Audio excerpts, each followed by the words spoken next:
as the steel industry grew, there was a lot of prosperity in Youngstown.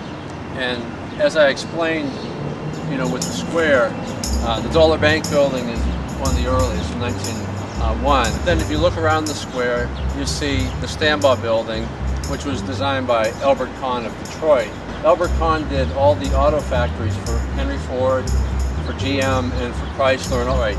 But he came to Youngstown because he saw opportunity here.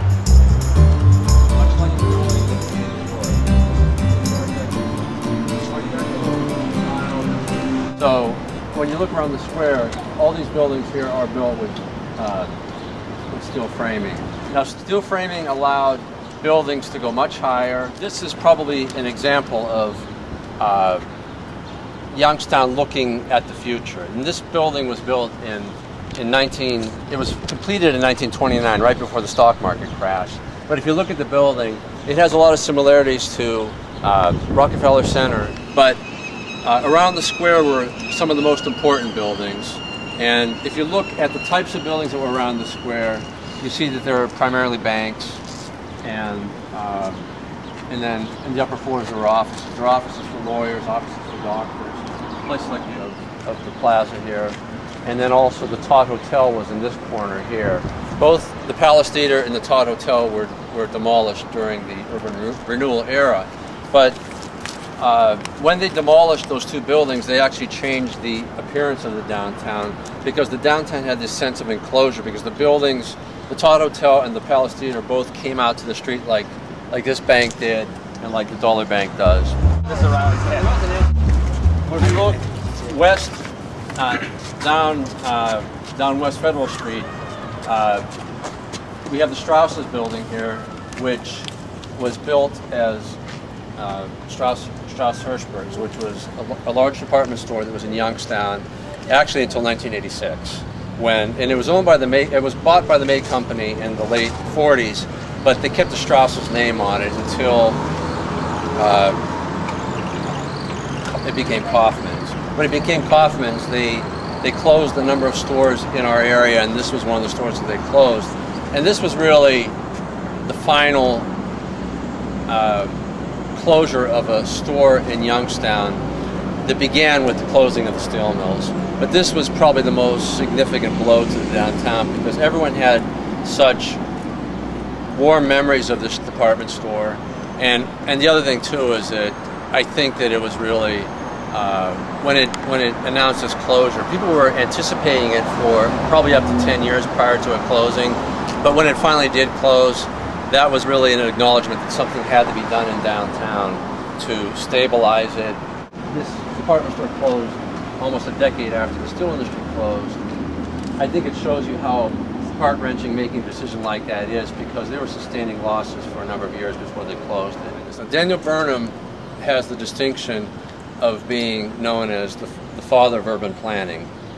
Prior to planning in cities, you had industrial uses, residential uses, farming, and all that stuff mixed together. And there were health concerns, and there were sanitation concerns. And Daniel Burnham, with a few other people of that era, created the separation between industrial use, residential use, and then places like this commercial use. Does anybody have any questions on anything? So is that where urban planning came from? I mean, the idea of districting off cities by uses? Yeah, it did.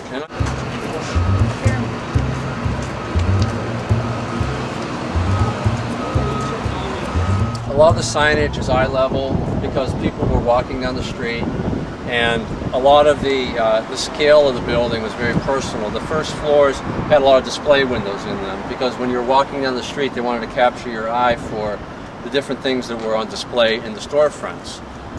When you get to suburbanization and you go out to places like the Mormon Plaza, you see the signs are a lot bigger, and they also have to be seen from a car.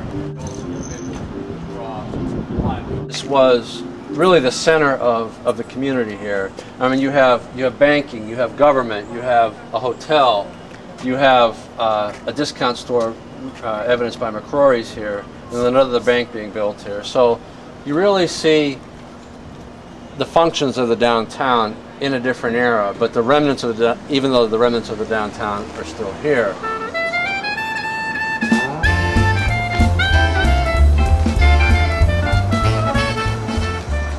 Jack and Paula spent a lot of time on this, and they're telling the story of the theaters in Youngstown, the history of vaudeville in Youngstown, but also Youngstown's connection to both vaudeville and Hollywood. So Jack and Paula researched the local film industry and the local movie culture here. And there is a connection to Hollywood from Youngstown, and that's evidenced with the Warner Brothers.